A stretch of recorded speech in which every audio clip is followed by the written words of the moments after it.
ආයුබෝවන් මම අදත් කතා කරන්න බලාපොරොත්තු වෙන්නේ යෝල් ලංකා මුදල් වංචාව පිළිබඳව. මේ යෝල් ලංකා මුදල් වංචාව සිදු වෙලා මේ අවුරුද්ද ඒ කියන්නේ 2026 ජූනි මාසෙට අවුරුදු 6ක් සම්පූර්ණ වෙනවා.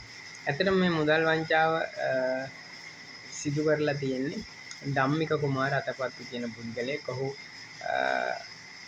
යුද හමුදාවේ විශ්‍රාමික පුද්ගලයෙක්.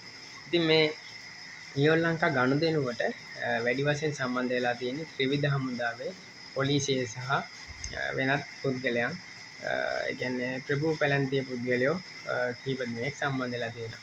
කීප දෙනෙක් කියලා අදහස් කරාට මෙහි සම්පූර්ණ තැන්පත්කරුවන්ගේ සංඛ්‍යාව 10000කට අධික සංඛ්‍යාවක් ඉන්නවා. ඉතින් ඔවුන්ගේ පවුල් වපසරිය ගත්තාම ලක්ෂ 6කට ආසන්න ප්‍රමාණයක් මේ අසාධාරණට ලක් වෙලා තියෙනවා. ඉතින් මෙහි මුදල් වටිනාකම තමයි කෝටි 1030ක්.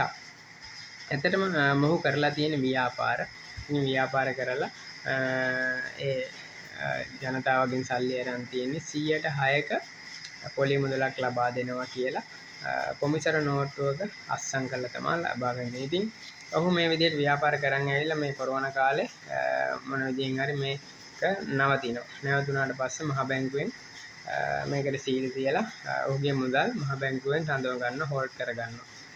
ඉතින් ඔහු දිගින් දිගටම කියා සිටියේ මේ හෝල්ඩ් එක කරලා දෙන්න සල්ලි මිනිස්සුන්ට ගෙවනවා කියලා. ඔහුට යට ළඟත් මුදල් තියෙනවා.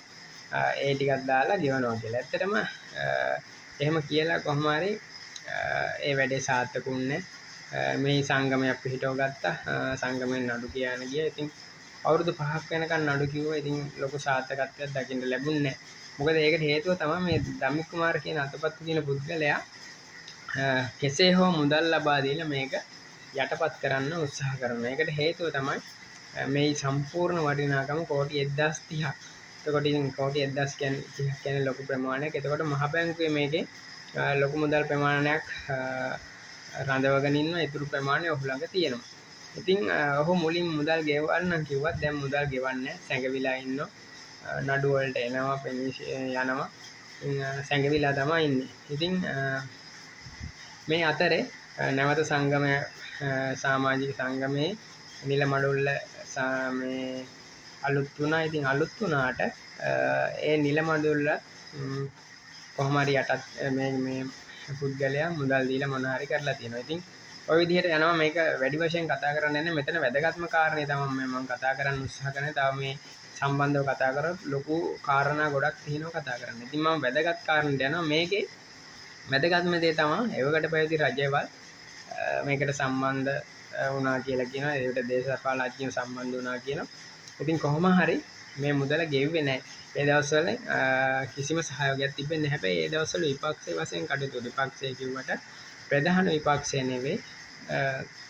ඒකට ජනතා විමුක්ති පෙරමුණේ කටයුතු කරපු නාමල් කරුණාරත්න කියන දැනට නියෝජ්‍ය අමාත්‍යවරයා මේකට සුජෝ මැදිහත් වුණා. සෑහෙන ඇත්තට ඒ දවස්වල ලොකු සටනක් දුන්න මේ ප්‍රශ්නේ විසඳන්න. හරි ඊට පස්සේ මේකට රජය සම්බන්ධ වෙනවා. රජය සම්බන්ධ වුණොත් මේ ප්‍රශ්නේ විසඳන්න පුළුවන්. මේ ප්‍රශ්නේ විසඳෙන්නේ නැත්නම් මහ බැංකුව වටලනවා. උද්ඝෝෂණ වලට ආවා. මාධ්‍ය සාකච්ඡා වලට ආවා.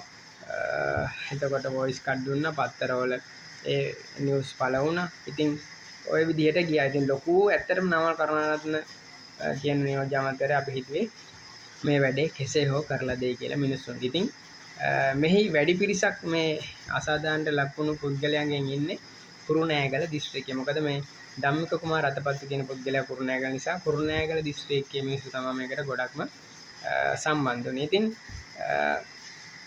ඔය හතරේ ඔහම යද්දි මේ ආණ්ඩුවට කොහොම හරි බලය ලැබුණා. මේ නාමල් කරුණාරත්න ජයග්‍රහණය කරන්න ප්‍රධාන හේතුව තමයි මේ ඡන්ද පොරොන්දුව මේ ප්‍රශ්න විසඳලා දෙනවා කියපු එක. ඉතින් මේ විදිහට නාමල් කරුණාරත්න ජයග්‍රහණය කරා. නමුත් ඔහු දැන් නිහඬයි. ඇත්තම කතාව නිහඬයි.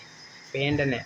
නාමල් කරුණාරත්න දැන් අපිට තියෙන ගැටලුව තමයි මේ නාමල් කරුණාරත්න එක්ක ධම්මික කුමාර අතපත්තුගෙන් සල්ලි අරන් තියෙනවා. නැත්නම් මේ ඡන්දෙට සම්පූර්ණ වේදම් කරලා තියෙන්නේ නාමල් මේ ධම්මික කුමාර අතපත්තු නාමල් කරුණාරත්නගේ ඡන්ද ව්‍යාපාර වලට වේදම් කරලා තියෙන්නේ මේ ධම්මික කුමාර අතපත්තු කියන පුද්ගලයා කියන සැකය අපිට පැන නැගිලා තියෙනවා. ඉතින් අපි කියන්නේ මේ නාමල් කරුණාරත්න කියන දැන් නියෝජ්‍ය අමාත්‍යවරයා එවකට දේශපාලනයෙන් අනාථ වෙලා ඉඳලා ඉතින් ඒ දවස්වල දූපු පොරොන්දු ඉෂ්ට කරන්න.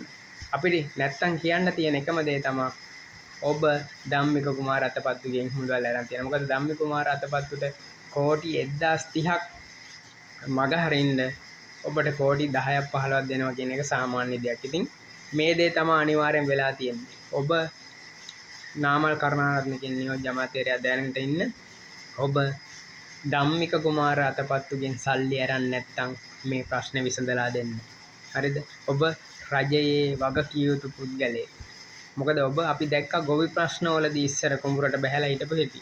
ගෝයන්ගස් කරේ එල්ලගෙන ගෝයන්ගස් මාධ්‍ය සාකච්ඡා වලට ගෝයන් අරන් ඇවිල්ලා කොච්චර දේවල් කරාද? ඉතින් අද ගොවි ප්‍රශ්නවලදී මග හරිනවා. අද කුඹුරට ගොවියන්ට කුඹුරට ගහන්න පොහොර ටික නැහැ. ඉතින් ඒ වගේ තමයි ඔබ මේ ප්‍රශ්නේදී මග හරින්න උත්සාහ කරන්න එපා. මෙතන ඉන්නේ වැඩිපුර රණවිරුවන්ට ඒ වැඩේ කරලා දෙන්න. මොකද කෝටි 1030ක් කියන්නේ ලොකු මුදල් ප්‍රමාණයක්.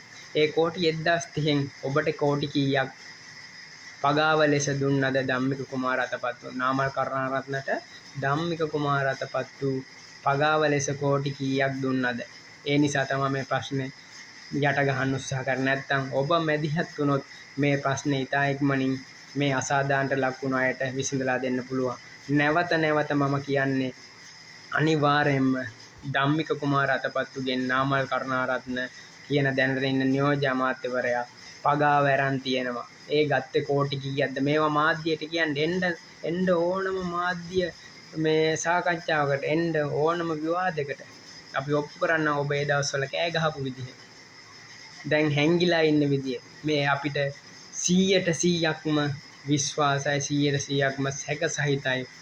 ඔබ නාමල් කරුණාරත්න නියෝජ්‍ය අමාත්‍යවරයා ඔබ අනිවාර්යයෙන්ම ධම්මික කුමාරගේ අතපත්තුකින් කෝටි ගාණක සල්ලි අරන් තියෙනවා. ඒ නිසායි මේ ප්‍රශ්නේ යට ගහන්නේ. මේ ප්‍රශ්නේ ඔබට විසඳන්න පුළුවන්. මේ ප්‍රශ්නේ විසඳලා දෙන්න ඔබ දුන්න ඡන්ද පොරොන්දුව ඉටු කරන්න. මග හරින්න එපා. මග හරිනවා කියන්නේ ඔබ පගාකාරයෙක්. ඒ කියන්නේ අත යටින් මුදලක් ධම්මික කුමාර අතපත්තුගෙන් නාමල් කරුණාරත්න කියන දැනට ඉන්න නියෝජ්‍ය අමාත්‍යවරයා අරගෙන තියෙනවා. නිසා අභියෝග කරනවා. පුළුවන් නම් මාධ්‍යයට ඇවිල්ලා නැහැ කියන්නේ. නැහැ කියනවා නම් එන්න ඕනම මාධ්‍ය සාකච්ඡාවකට ඕනම විවාදයකට මම සූදානම්. ඒ නිසා බලු වැඩ කරන්න එපා නාමල් කරුණාරත්න. මේ මිනිස්සුන්ට දුන්න පොරොන්දුව ඉෂ්ට කරන්න. මේක ඉටු කරන්න පුළුවන් හැකියාව තියෙනවා. ඒ නිසා ඉටු කරන්න කියන්නේ. අද ඔබ ඔතන ඉන්නේ මේ වැඩි පිරිසකින් ලැබුණු ඡන්ද නිසා. ඒ නිසා නැවත වරක් කියන්නේ මේකේ වැදගත්ම කාරණය ඔබ තමයි ඔබ නාමල් කරුණාරත්න කියන නියෝජ්‍ය අමාත්‍යවරයා ඔබ ධම්මික කුමාර අතපත්තුගෙන් අත යටින් මුදලක් අරන් නැත්නම් මේ ප්‍රශ්නේ විසඳලා දෙන්න ඉතා ඉක්මනින් විසඳලා දෙන්න තප්පරයක්වත් මොහොතක් අපරක් ගන්න මිනිස්සු අසරණ වෙලා ඉන්නේ උපරිම. ඒ නිසා නාමල් කරුණාරත්න අභියෝග කරනවා පුළුවන් නම් එන්න මාධ්‍ය සාකච්ඡාවකට එන්න විවාදයකට. නැත්තම් මේ ප්‍රශ්නේ ඉතා ඉක්මනින් විසඳන්න ඉල්ලීමක් විතරයි දැන් කරන්නේ. ඊළඟට මොනවා වෙයිද කියලා කියන්න බෑ.